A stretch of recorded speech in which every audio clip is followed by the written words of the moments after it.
Tonight we're adding a little twist. I actually have a handout. Fire said I should just burn it. In case you guys, give you a little take-home stuff in case you want to check it out.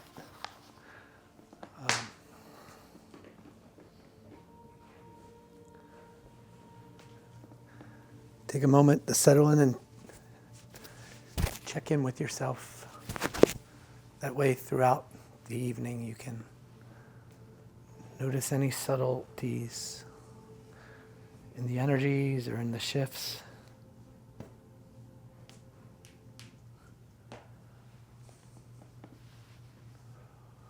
So what we do, since this is Heather's first time, each time is completely different.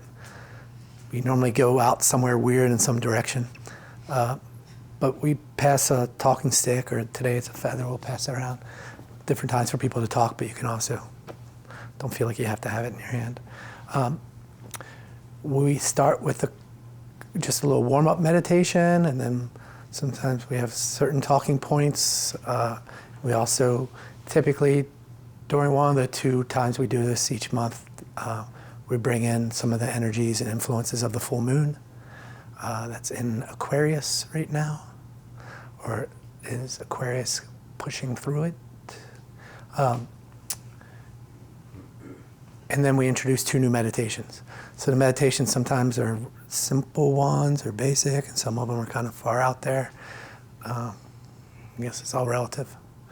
But we never do the same things twice, so don't feel bad if some of the stuff feels, because it's the first time I'm doing them too. So what we'll do is just take a deep breath in through your nose for a count of 5, and then hold it. And then breathe out for that same count. When you breathe in, see if you notice your belly getting bigger. Take another deep breath in. And then hold it for a count of 5. And then this time, send an intention as you breathe out for that same rhythm. So there's a rhythm of 4 different things going on. The inhale, relaxing you. The hold of the silence. The intention setting. And the exhale for the focus. Cycling through.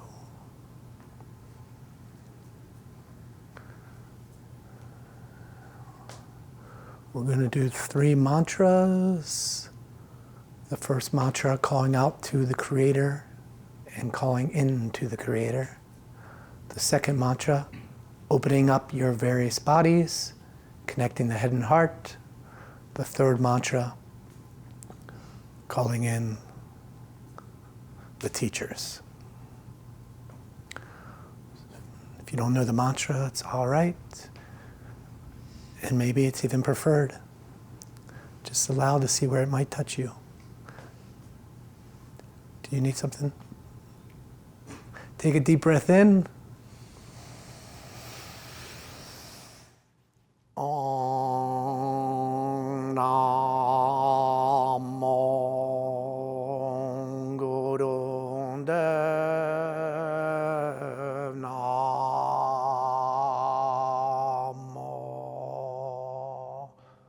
Notice where your hands are. Bring your hands to heart center. Just like this. Allow it to sit here nice. Sealing your energies. One more time, we're going to do it. Take a deep breath in. Om Namo Guru Dev Namo.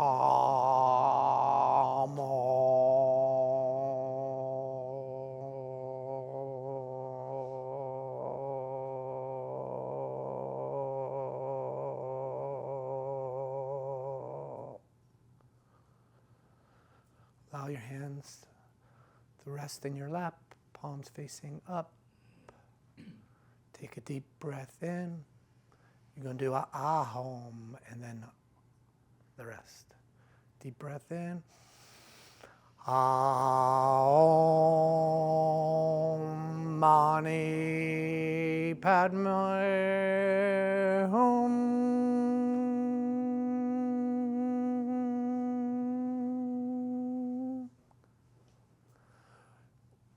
We're going to do it one more time. As you do at the end, really let that humming sound. Allow that hum to be more concerned with your natural tone than the tone of the group. Take a deep breath in. Aum Mani Padme Hum.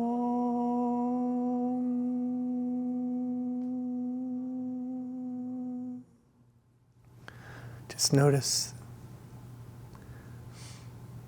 See if you can let go of your thoughts and settle in.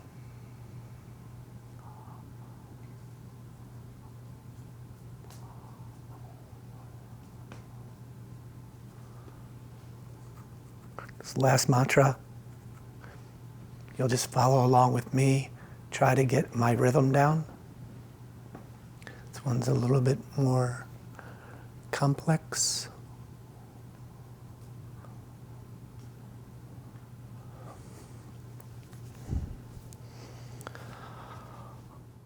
Om Ahom Vaja Guru Pema Siddhi Hom. Om Ahom Vaja Guru Pema Siddhi Hom. Om Ahom Vaja Guru Pema Siddhi Hom. Om Ahom Vaja Guru Pema Siddhi Hom. Om Ahom Vaja Guru Pema Siddhi Hom. Om Ahom Vaja Guru Pema Siddhi Hom. Om Ahom Vaja Guru Pema Siddhi Hom. Om Ahom Vaja Guru Pema Siddhi Hom. Om Ahom Vaja Guru Pema Siddhi Hom. Om Ahom Vaja Guru Pema Siddhi Hom. Om Ahom Vaja Guru Pema Siddhi Hom. Om Ahom Vaja Guru Pema Siddhi Hom. Om Ahom Vaja Guru Pema Siddhi Hom. Om Ahom Vaja Guru Pema Siddhi Hom. Om Ahom Vaja Guru Pema Siddhi Hom. Om Ahom Vaja Guru Pema Siddhi Hom. Lightly.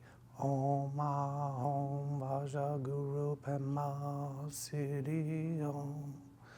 Om Ahom Vaja Guru Pema Siddhi Hom. Om Ahom Vaja Guru Pema Siddhi Hom.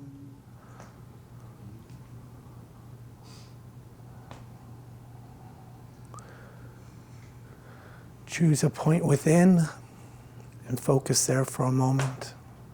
Try that to be your singular focus.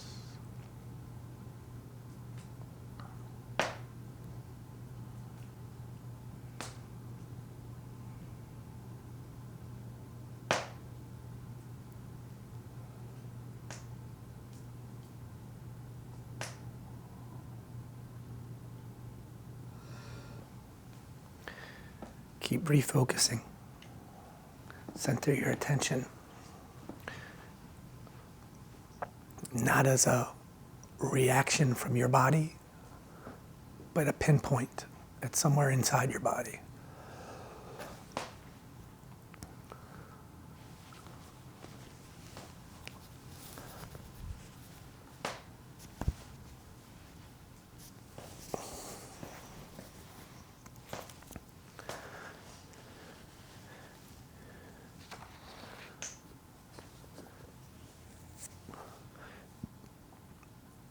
Each time you drift, lovingly apply your disciplines.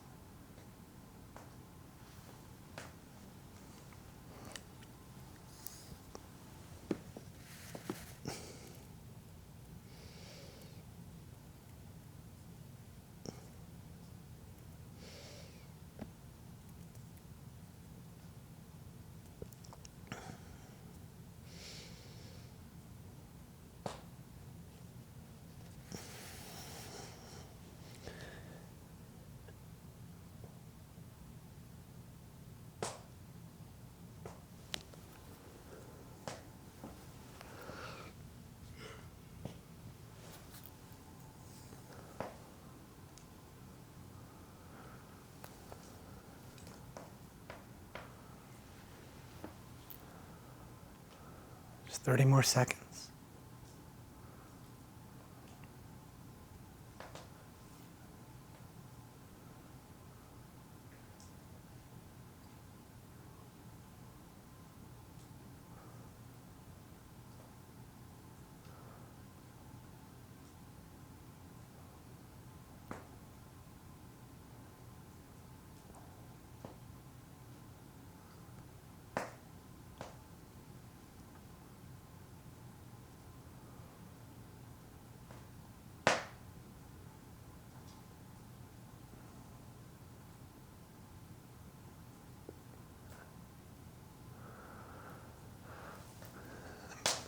Yourselves to the room.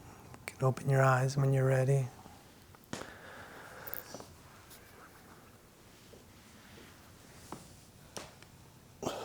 Pass around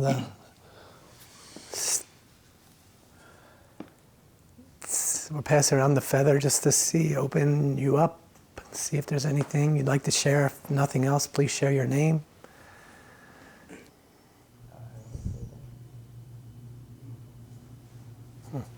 Thank you. Thank you, everyone, for helping to open up the circle, for opening yourselves up to see whatever can be revealed.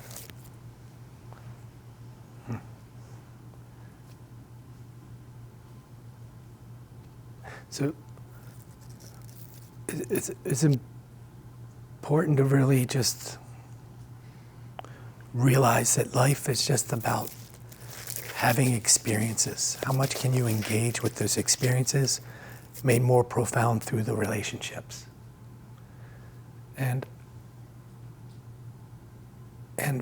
really, when anything that comes to you is a gift. That's the experience, and you get to choose how to respond to that. But when I say relations, I don't mean the personal relations as much as I mean the relations with everything that is not you.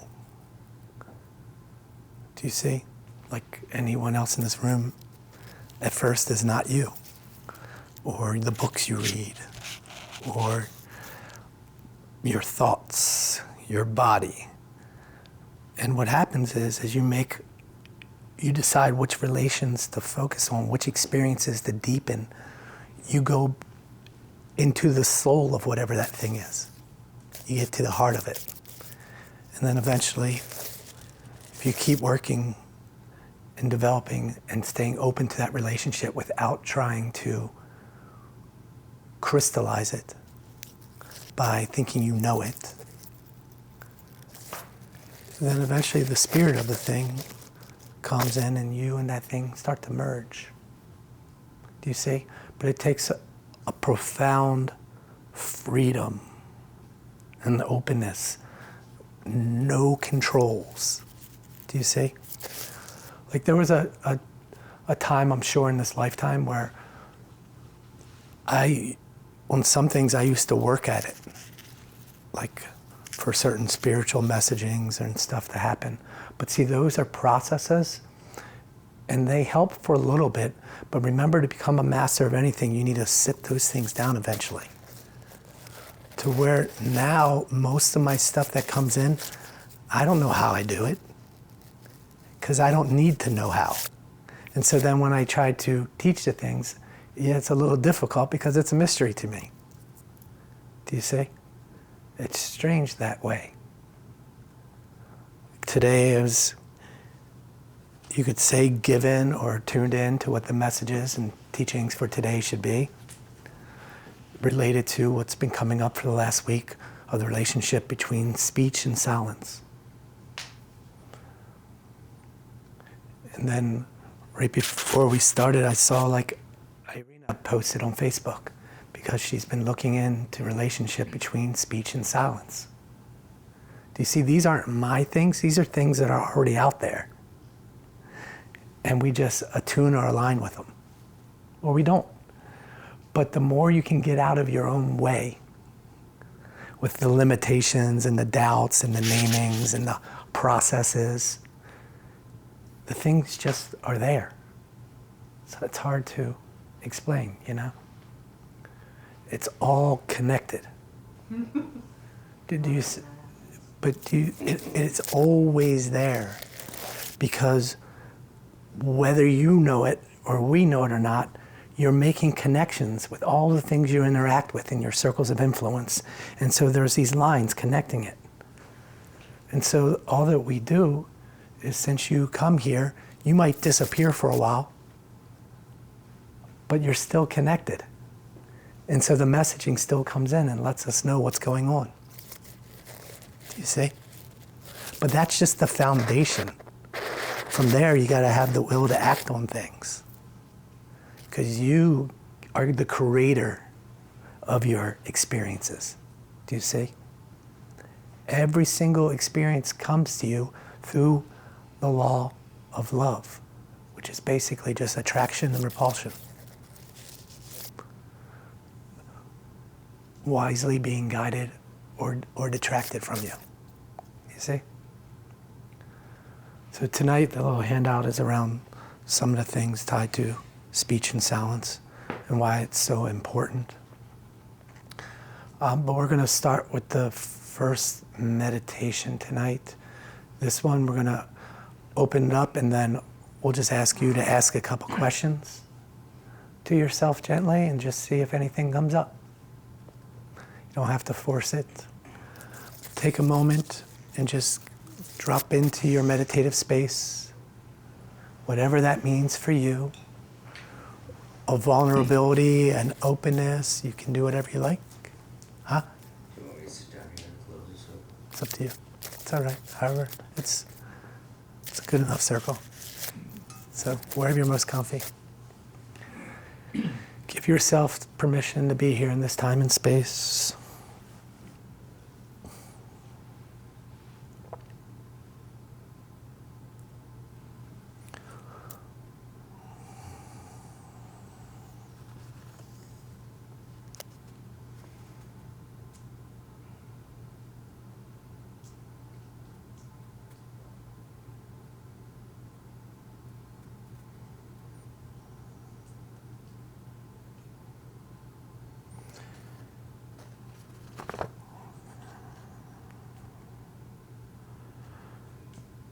Imagine,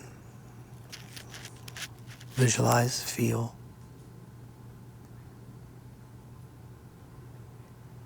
that you're outside. The moonlit air.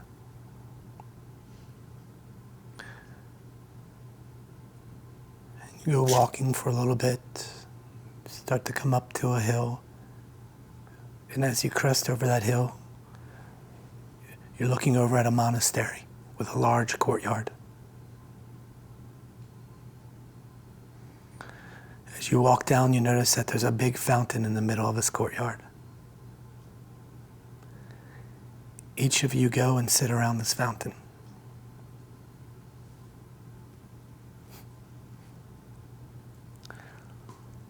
Look up and notice the full moon sending through the Aquarian influence,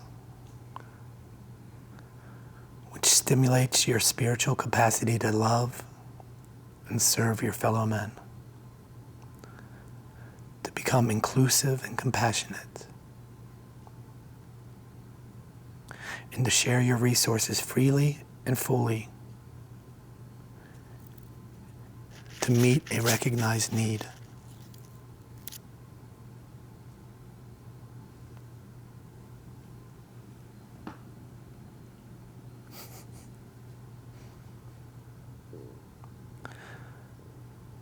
And when you gaze your look towards the ground, you notice that at the bottom of the fountain are many coins from prayers and wishes that have been cast. And then you reach in your pocket to grab a coin, and in a moment you'll toss that into the water and watch it sink. And as you do that toss and notice it sink, you'll simultaneously feel the following question seeking deep into your core.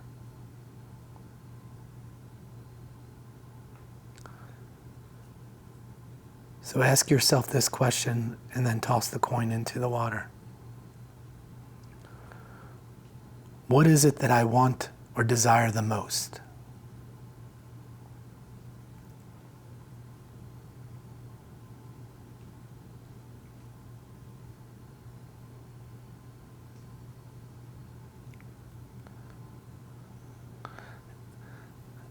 Whatever answer arises, allow it to go deeper.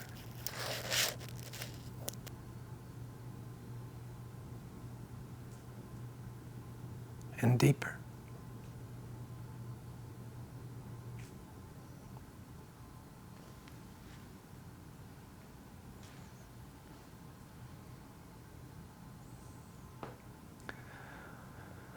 And then reach in, grab another coin from your pocket, and then toss it in asking this question. What attributes do I possess that make me really special?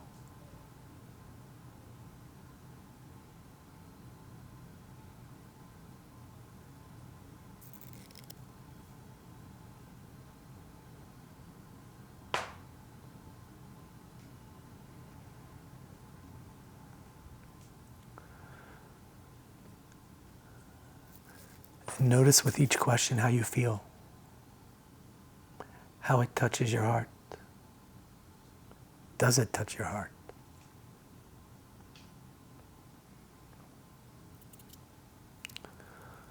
Third coin. Toss it in and ask, what need do I recognize that humanity needs the most?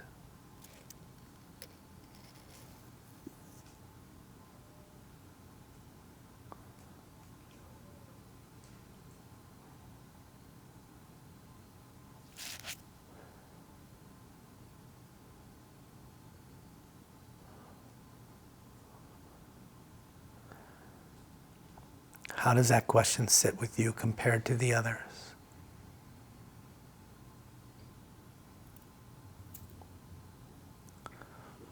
Fourth coin. How can what I desire most be transmuted to align and cooperate with what humanity needs right now?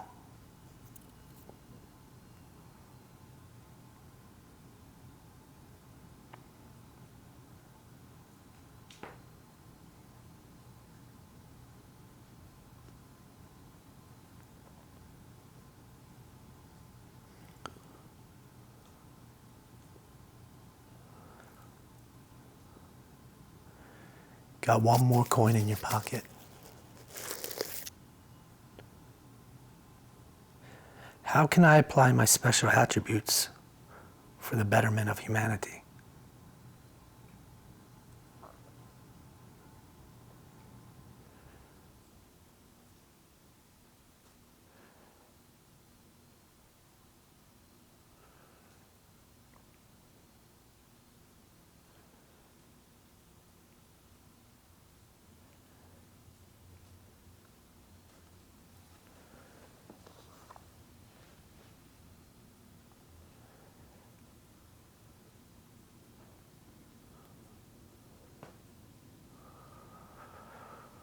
Walk up to the fountain.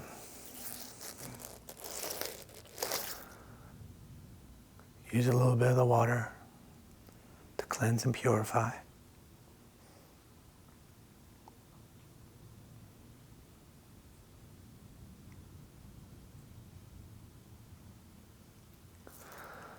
Stand back up, back away from the fountain. Bow, and then head back up that hill, going back over, coming back down to this room.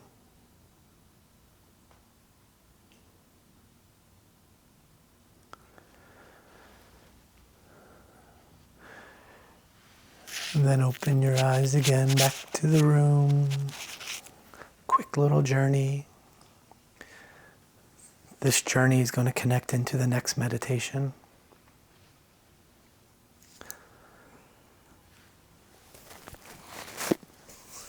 Did anything come up for anybody in that meditation? Anything you noticed? Any subtleties in the differences in the energies?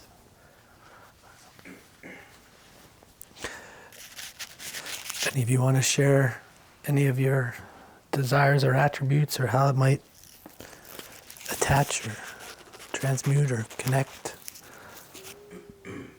to help humanity? Feel free.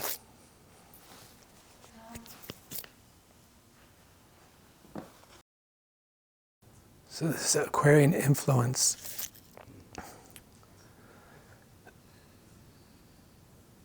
has a few different energies coming through it. But the one that we're discussing mainly tonight is that the one that's the main influence for this age, which is basically bringing the spiritual into the physical.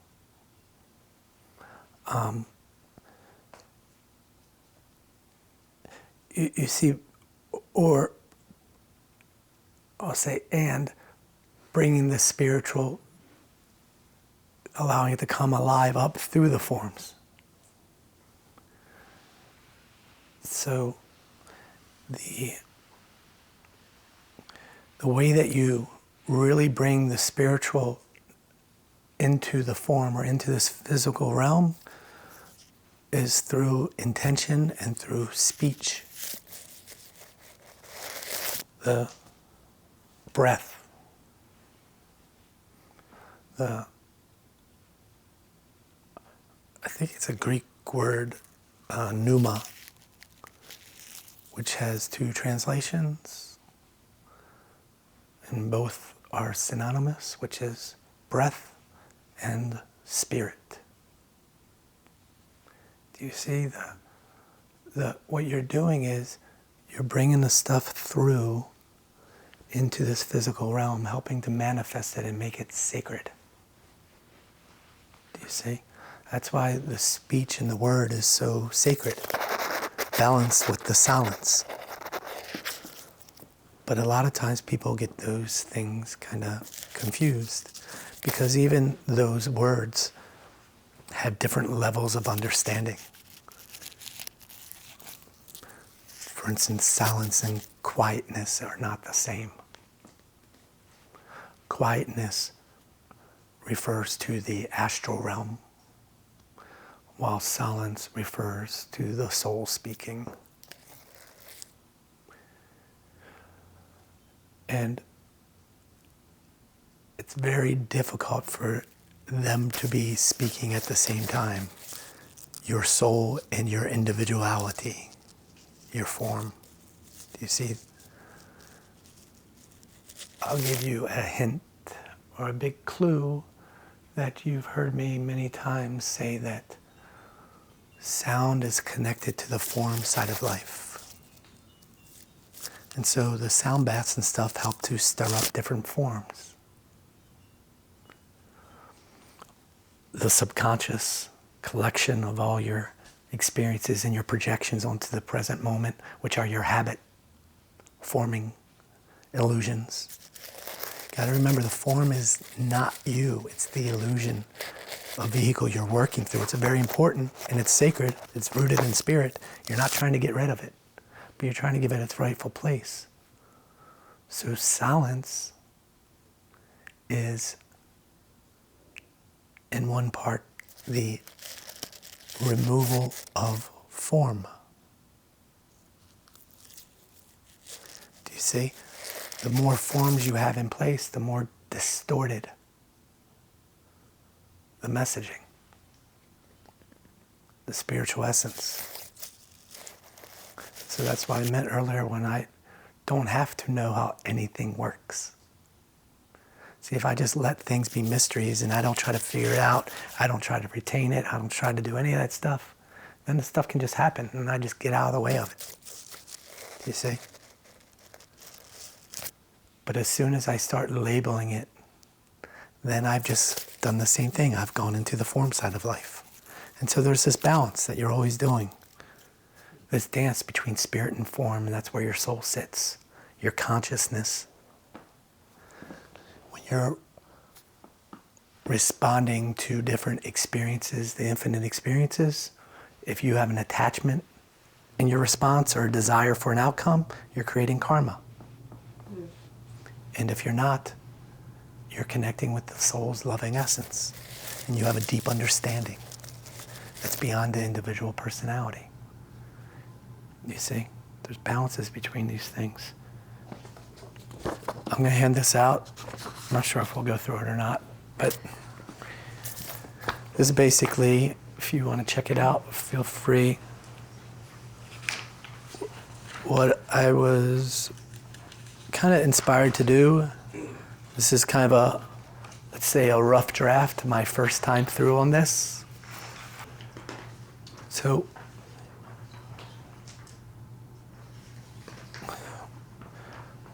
what I want to do with this is just give you guys kind of an idea of the different areas of the heart and how they kind of connect up through speech. In that outer courtyard, you're dealing with your personality at first, trying to learn how to connect in with your heart. But there's really good medicines that happen when you share and you speak. Do you see? So I tried to go through and just name some of these. The main thing that you're doing is clearing out the clutterances, the distortions, the illusions of the astral body. The astral body, for a lot of people, can seem just as real with your thoughts and your emotions, your attachments to those thoughts. And so what's happening is, as you're speaking, like as you guys noticed a couple people tonight as they shared, subtly healings were happening. And what that healing really is doing is just creating a little bit of space and a little bit less friction. All of our physical ailments, I would say 95% of them, are due to blockages in our astral body. The lessons that we're either engaging or not engaging with, our purpose that we're stepping up to or not, or all those different types of things. And so the idea is, as you're starting to just share a little bit or opening up to your vulnerabilities, it's causing a little bit of a rattling loose of some of that stuff. Not saying that all of a sudden you're instantly healed, but see, you're on the path of healing then. Things are opening up a little bit in all kinds of diverse ways. And you're also starting to notice which and how very few of the thoughts are actually yours. A lot of times, for instance, during our sound baths, people will share, and one person they might even say, I don't even know why I'm sharing this, but I'm sharing this. And then 4 other people will be like, oh, that's for me too. Do you see? It's going across. And if we learn to stop taking ownership of our thoughts, we can start having discernment to higher levels. But as long as you're attached to each thought and think it's you, you're really anchoring stuff in. Do you see? And so in the beginnings of shares, that's why we want people to share no matter what level they find themselves at. And even if you're the highest, the gurus or whatever, sometimes you're going to have a share that's just a totally personal matter, right? Or a personal experience. And that's all right. But you're trying to break through some of that. And then you're starting and you're learning to get past the controlling intentions.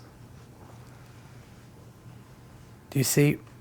Some people with really loving intentions, sometimes they want to get up and speak or say things, mainly because they want other people to hear how much they know or how smart they are. Do you see? Or they think, man, this is really going to help change people's lives. You see, that subtle intention in there causes a block. And so the idea is, over time, your goal isn't to make it all non-personal, but your goal is to start to notice the differences. Do you see? Because the more that the shares that you can make can be a pure giveaway, where you're not looking at the results, you're just purely sharing whatever's coming up for you, that starts to create medicine for other people. It might be great medicine for you and opening you up, but what it's doing is it's also helping other people to open up their hearts. And they're getting closer towards the walls of that outer courtyard. You see, the outer courtyard is marked, it's guarded, so that people don't really start going in too much into the inner realms until they've done that work to release their attachments to who they think they are or what they're supposed to do. Do you see? You start releasing that stuff, and in releasing that stuff, you're creating space for new stuff to come in. But for a lot of people, that can be scary, and so the quicker fix is put something in its place. Food addiction, alcohol addiction, sex addiction, knowledge addiction. You see all these things because it feels it quickly and it feels real because you're only using your physical senses. And the idea is to start letting go of some of those physical senses. So as you start reaching out into the spirit realm, as you learn a focus, and this is why we focus so much on concentration, because that focus is what gets you from being distracted as soon as the spiritual messages start coming in. Otherwise, as soon as the spiritual message comes in, you're labeling it and you're putting physical stuff onto it and you're using your brain a little too quickly, and so it dissolves it. You got to leave a little space in there. And that space for us might be 5 or 10 minutes or 10 years. But eventually, as you get closer and closer to that, that space is instantaneous. Do you see? The process goes away. I'm just trying to show that how the process might work for different people.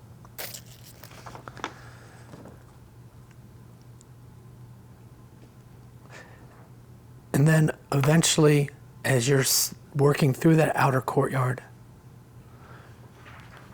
hopefully what will happen is you'll start to touch into things that are very personal to you.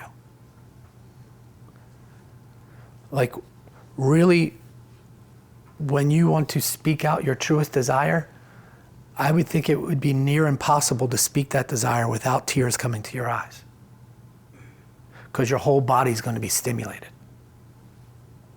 The true desires, your truest desires. And then once you get in there, then you can start to release those. Not forever, because what you're going to do later is you're going to see how then they are pointing towards how your soul purpose is going to come in, and they're going to match up. Your soul purpose and your lessons and stuff like that are actually just little breadcrumbs that are going to connect up to your soul's purpose. Do you see all these things are connected in a way? And so then you get into the inner realm to where you get into more of a group understanding. That group understanding has no room for possessiveness or self-reference. Self as the individual self.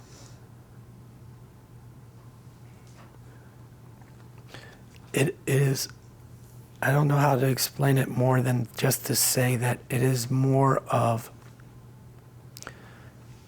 I guess what people would say is like when you meet your soul tribe, right? Kind of like you guys here in a way, meeting up and finding a place that you resonate with or something like that. But it's much more profound than that. There's united purposes that you're leaning in towards. And so even though I've described it to date as an outer courtyard and let's say an inner realm, and the inner realm is where you really start to have a deep understanding of who is standing under. There is that place beyond that in the mysteries where the master sits.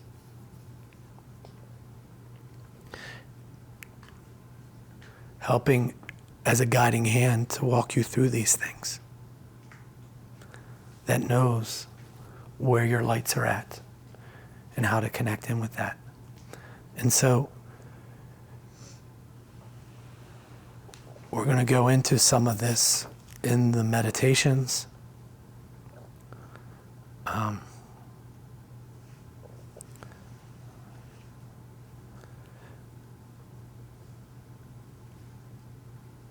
It's really important in today's age. You'll see at the bottom, I think I put that asterisk.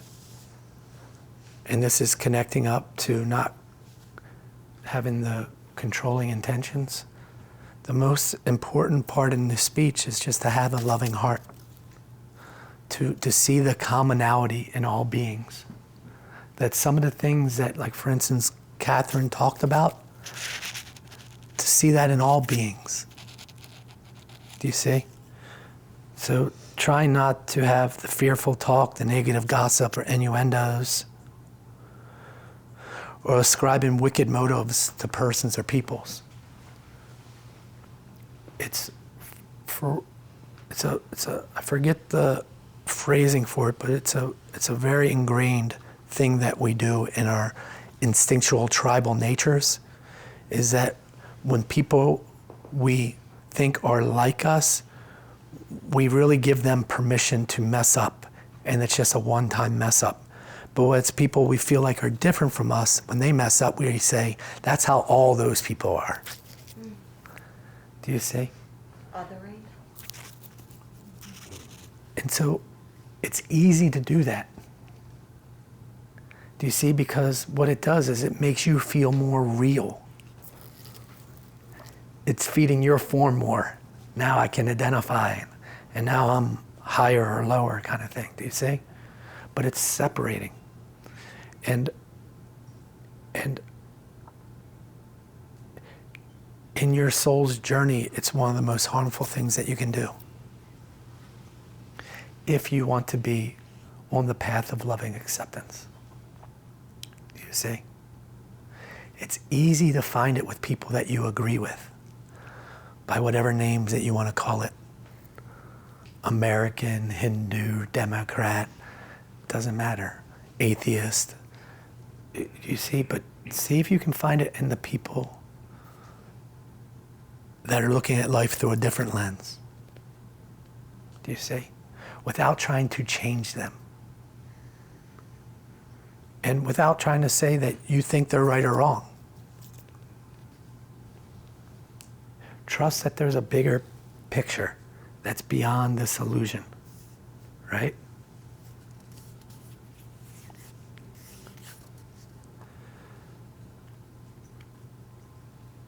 Any thoughts? You guys can, if you want, read through that later or check it out and see if it stirs up anything for you. But it's basically walking through, as we go into this next meditation, you'll see how it kind of connects in a little bit more. But the power between speech, the power of the word, and silence. And it's just like spirit and form. neither one is more important than the other. They are a synthesis that come together, matched through the soul. You see, the soul and consciousness is that middle ground between spirit and form. And so what we're learning to do is let go of some of the subconscious programmings and start to step into our consciousness, into these higher areas of our beingness, to really learn how to have a deeper understanding and how to play your important role in humanity. And so what you try to do is, if let's say you're sitting with someone and they're asking for advice, see if you can bring up advice not from just your personal experiences, but from your intuition. Do you see? So sometimes I might be speaking with someone and they'll be talking about subject A over here, but underneath it'll be saying, what they're really saying is D. Do you see the difference? So it's the words sometimes will give cues, but most of those cues is tied to their subconscious. If you can get underneath of those words, you can get to where the soul's understanding is. And so that's why as you get closer towards the inner courtyard and you're touching into it, you really start trying to engage and learn how to, or practice listening with the soul, not with the individual. So it's difficult because oftentimes the individual is trying to be compassionate. And so they're compassionate through their personal experiences. They can relate to things or not. Do you see? So it's helpful and it has a loving intention, but see, it's limited. Do you see? But through that power of concentration, you're also, you're not trying to stop your thoughts.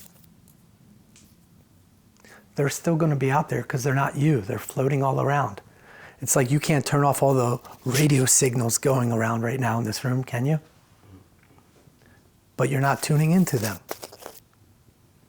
Do you see? That's the power. For instance, it's one of the olden ways to connect to consciousness. There's a few of them, but one of them is through pain, and that through that suffering is what the sweat lodge is about. Showing you how to focus and how to get past certain things. Do you see? Because if you're cooking enough, all of a sudden your other thoughts seem to disappear somehow, don't they? Do you see? You're learning how to control your focus and then redirect it. You see, in the last age, coming up to this one, not that long ago, maybe 25, 50 years at most, people were learning and fulfilling, polarizing into the astral body. And so in order to do that, they focused a lot on vegetarian diets, on breath work, on kundalinis and kriyas and all kinds of things like that. That's helpful to get to there, but realize that all of those things are connected to the illusion. They're connected to the form. So they're very helpful, but notice their purpose. In order to take the next step, you have those things, and they can show you all kinds of things and feelings, but they're the foundation for you to then take the next steps of you directing to bring the stuff in and through. Do you see? You taking the reins instead of your body taking the reins and telling you and showing you all the phenomenal things. Do you see? It's like the training wheels. Correct. Yeah. So what she's saying by that is, all of these things, these knowledges, these things that aren't you, these temporary things, the forms, they can help you, and they can be training wheels to help you. But eventually, if you hold on to them too long and you think they're the answers and they're crystallized, those training wheels become crutches. And so the idea is to use them for their purpose, but realize those are not you, those are technologies. And eventually you find it from within to become the master.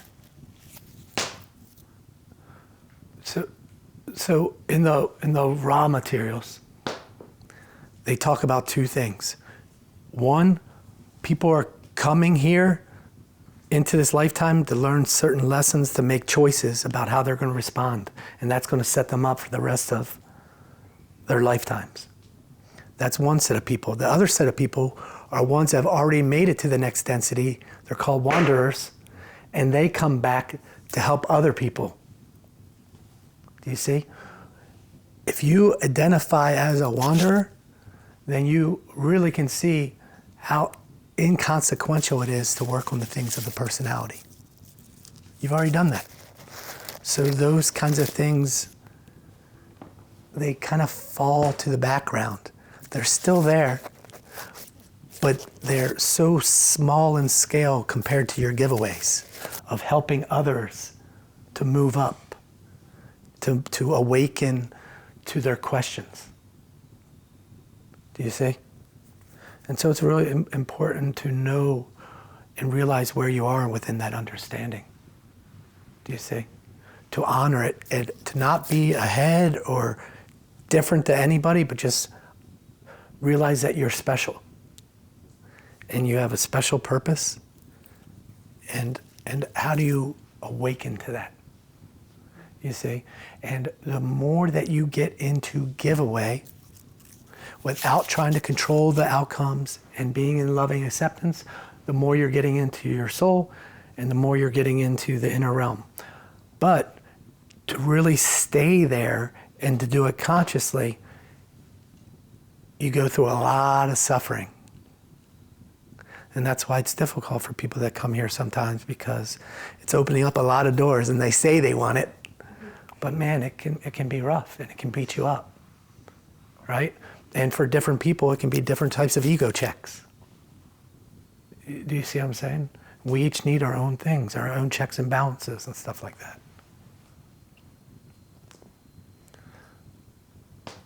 And so you try to look at things from the lens of the soul while honoring your personality.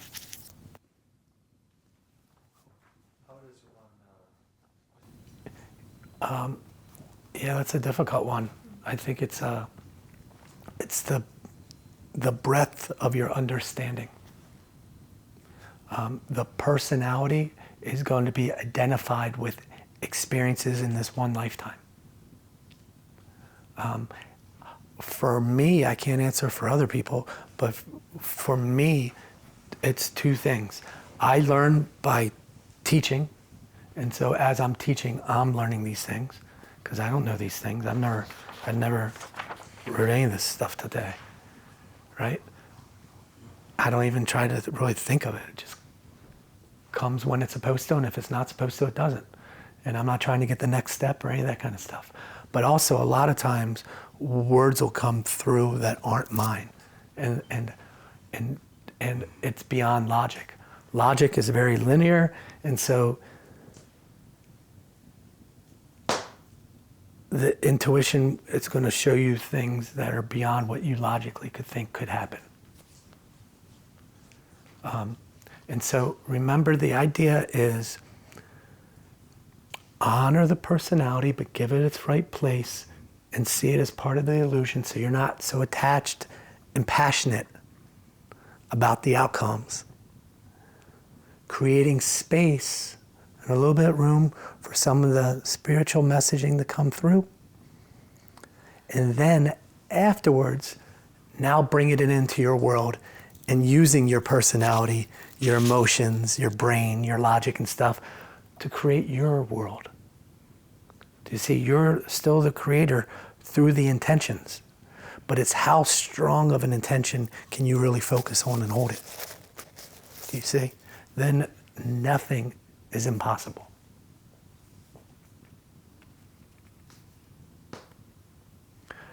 For the people who are more, there's a difference between an emotional stirring and then the heart feeling. And it can be subtle, and so you want to pay attention to those things, but it can be a little bit easier for the feeling people. But the feeling people think that that's the end all be all, and that's just the foundation. You see, each one of them has their strengths and weaknesses. But the more that you're tearing up and relating to it is, to me, the best indicator that I've seen through people. So every single thing at the heart of it has a soul. Every single thing. Everything that your senses can touch. And at first, once you let go of those senses, you get into the astral senses, clairsentience, clairaudience, claircognizance. And even those things are part of the illusion. And see, there's stuff to go beyond that. And you see what I'm saying? So always leave room for ignorance and humility. And then see how it connects up. You should notice synchronicities and patterns. No, like if you ever get a spiritual message, there should be at least a rule of 3 where it comes through 3 times before you even give it any credibility. And then you might build in certain things to challenge it too, to make sure that it's not some other being trying to control or manipulate you or telling you what to do. Because the whole idea is you build your own path.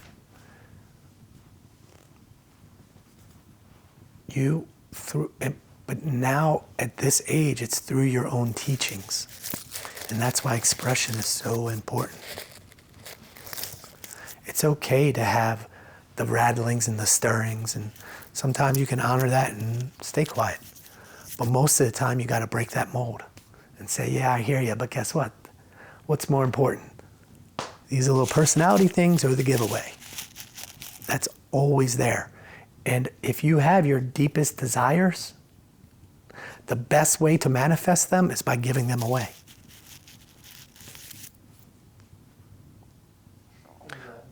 So the more that she can give comfort and support to others, the more she's going to have comfort and support come to her. Very overwhelming. You don't control it, you transmute it. If you try to control it, you're just making it bigger. You see? You give it its space and realize it's not you. Do you see? And you honor the experience. You see? So that feeling or that emotion, give it what? Comfort and support. Do you see? Yes. If it's something you want, if that's what you really want, every single thing that comes to you, you give it that. Now you're building relations with the experience. And so it can teach you and expand. It's really important, and it's very subtle, that when you're giving comfort and support, it's not because you want it in return. Yes. Because see, then you're trying to control. Yes. It's got to be a pure giveaway. So it's not about you as the individual. Do you see? Yes. And And so then the part with what Teresa was sharing, I did not comment on because there's different levels of understanding to that, and my understanding of it is much different. self-love is not in the things you do, it is in the honoring the authenticity of your vibration, of wherever you find it, and having it not be swayed by anything external to you. Do you see? And so when you say self-love, there's different definitions of self. The individual self or the soul, the collective self, you see? And so for me, I have very little attachment to my body, and maybe even a little bit of an unhealthy self-care. Maybe, I don't know. I mean, I do all kinds of different things. But what I find is when I really want to pull some things out, I connect with people that are really connected with their own bodies and self-care in the earthly realms. Because for some reason that counterbalances me and it pulls things out of me. Do you see? So no one can be one of everything. Do you see what I'm saying? But you see how those things can interrelate. If the self-care is knowledge, in other words, techniques of doing different things that make you feel good about you, that's great. But remember, that is confidence and support system. So really, that's what it is. Whenever you're doing self-care, is you're giving yourself confidence and support. And that can happen through any means of knowledge that you relate to. You see, so it's a tricky one because it's honoring the balance of you, and only you can know what that self-care means.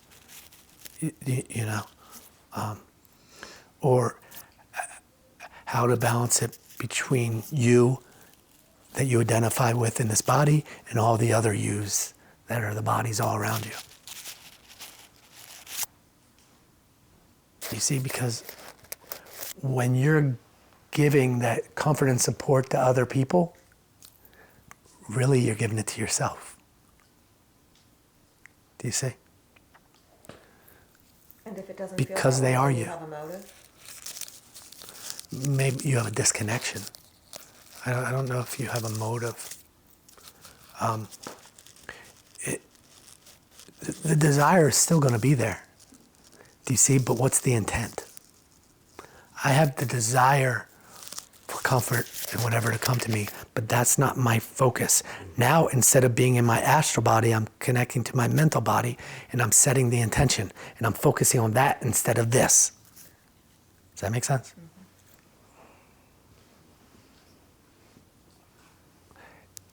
You see, when just picture for a moment you're sitting with your master, or you're calling out to your master. Your master has zero interest in your personality affairs because it's an illusion. You, as a person, see it as very attached and very, I'm not saying you, Teresa. No, I think most people do.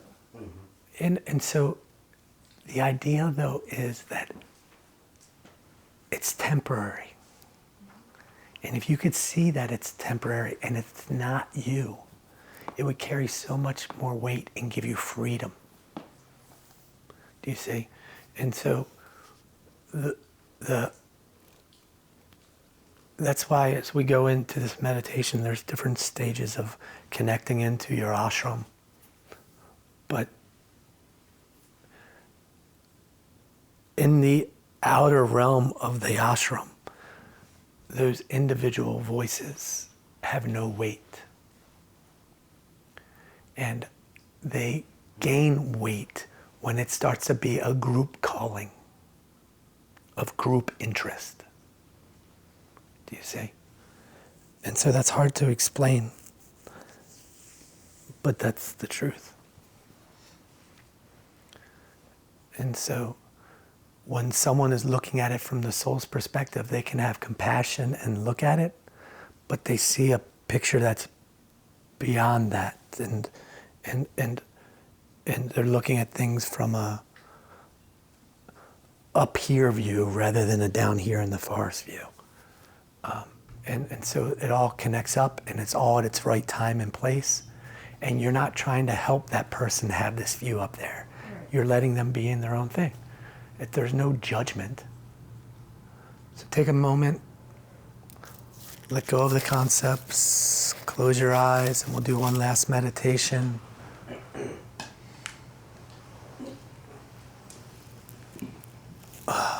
Remember in the last meditation,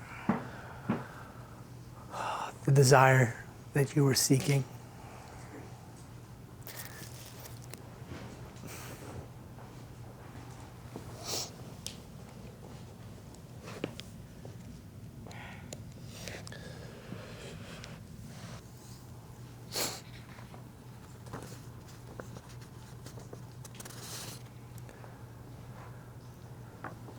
Call back in the power and influence of Aquarius. The celestial energy is reflecting and shining down through the full moon upon a pyramid sitting in the desert.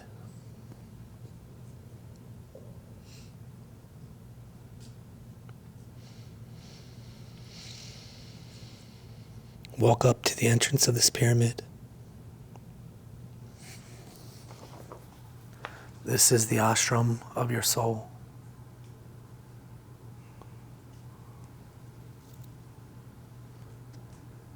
As you walk in, you notice there's 7 different corridors. Choose one and go in and sit down here near the entrance.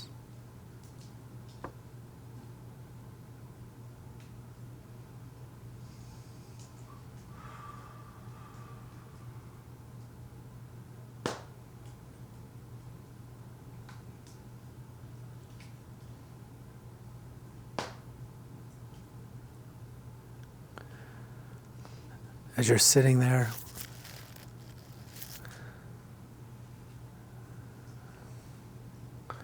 reflect back on your earlier statements. What is it that you desire? What are your attributes? And notice that there's others sitting in this ashram, much like we are in this healing circle.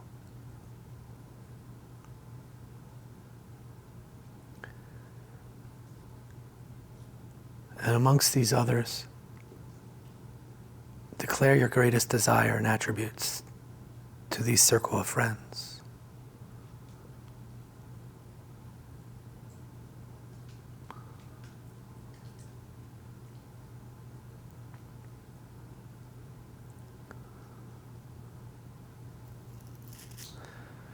But as you speak these, notice that your voice might not penetrate too far into this room or draw the attention of many others in the ashram.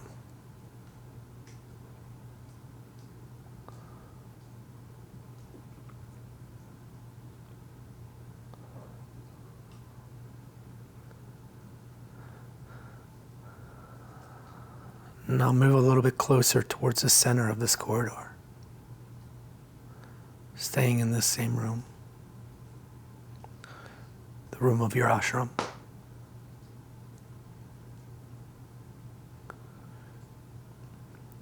And as you sit here, make a decision. Should you sit in silence among your circle of friends? Or should you speak about your intentions to serve?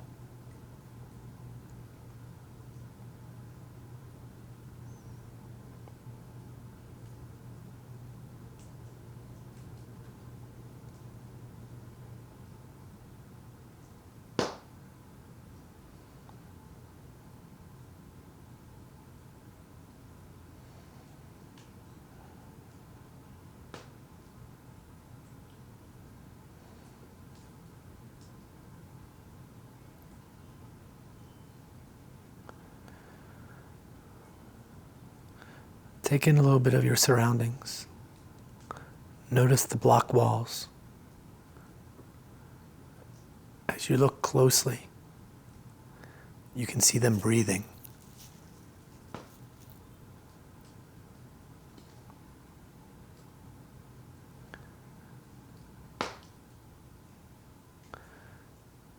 And as you look around, you can see some flowers in the room.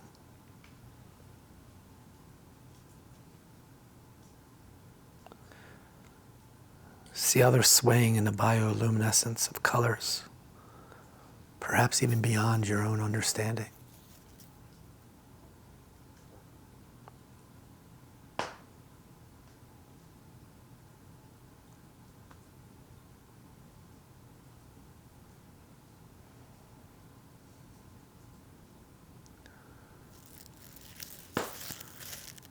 Releasing all tension. Notice how you can feel at ease in this room.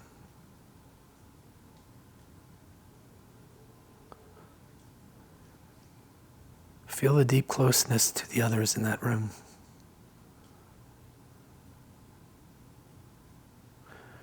Remember just how long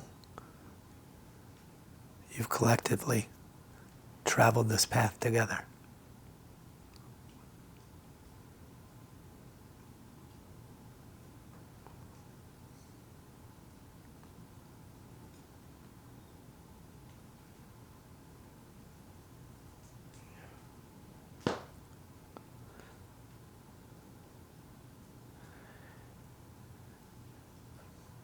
Feel the air in the room coming alive. Notice your breath swirling, circulating the room and joining all other breaths.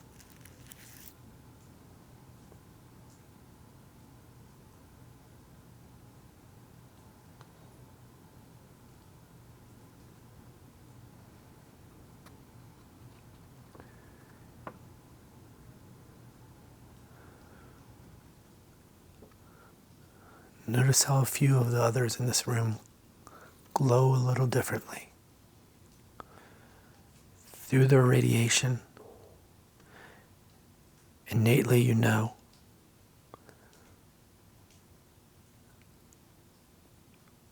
they understand the law of silence. Yet they find it hard to convey. So they stand within the center of the room and utter not a word.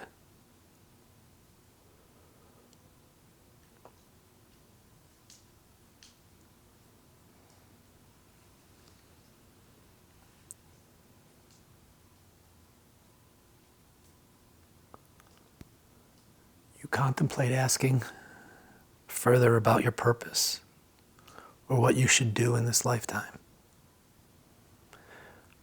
But instead, you see it wiser to just notice what is here.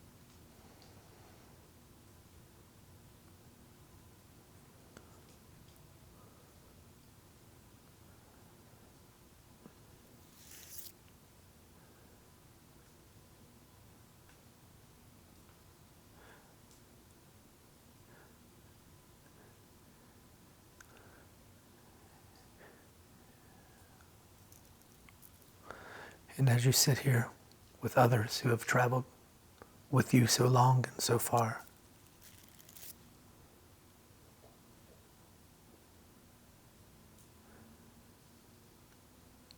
you innately see there are some in this room that live here within this secret, quiet place.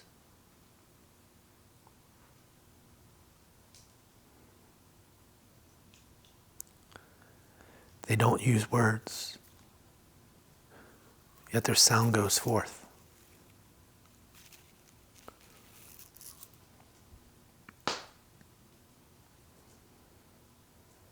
And when they speak,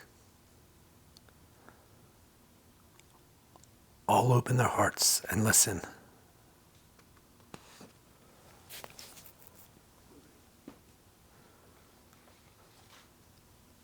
Sit within these relations.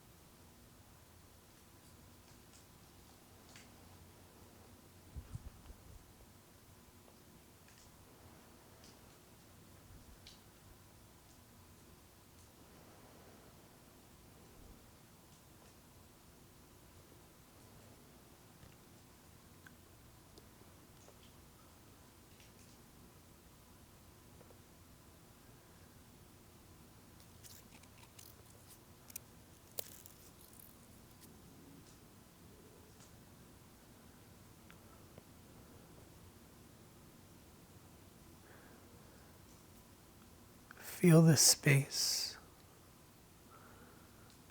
nourishing your soul. The great meeting grounds between spirit and matter.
And then slowly make your way back to the door,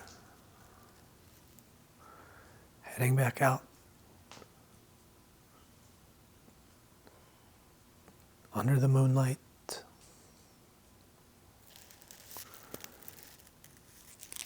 The Aquarian influence.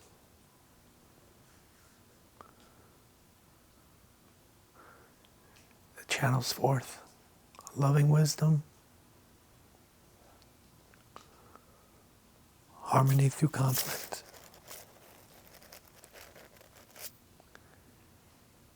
and spiritual manifestation into the physical.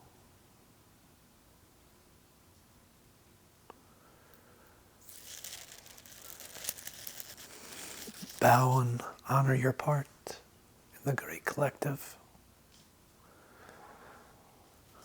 Bringing yourself back to this room, to this circle.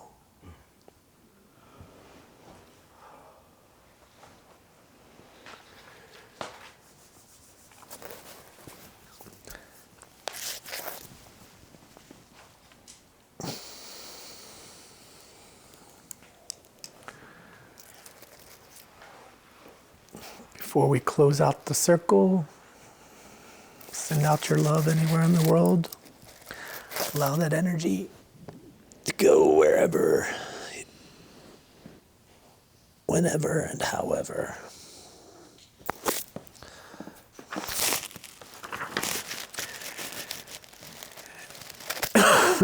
And then pull the light back in to your heart, keeping it clear and purified. honoring your altar, sealing it off. Go around, it's about that time. See if there's anything anyone wants to share briefly, and then we'll close and be done for the night. Thank you. What your experience was. It's just that you engaged with some kind of experience. Do you see? That's the medicine is, and the mysteries are always working. Do you see? In their own subtle ways. Sometimes they'll maybe feel profound, and sometimes you might not be able to consciously recognize it. But nonetheless, the magic's still happening. And trust in that. You know? That's the important part. Trust and believe in you. You as the individual, you as your connection with spirit, and you as the soul in between, sitting there building the bridges. At its right time and its right place, all is revealed. But you're not trying to get anywhere. Just enjoy the experiences and the relations.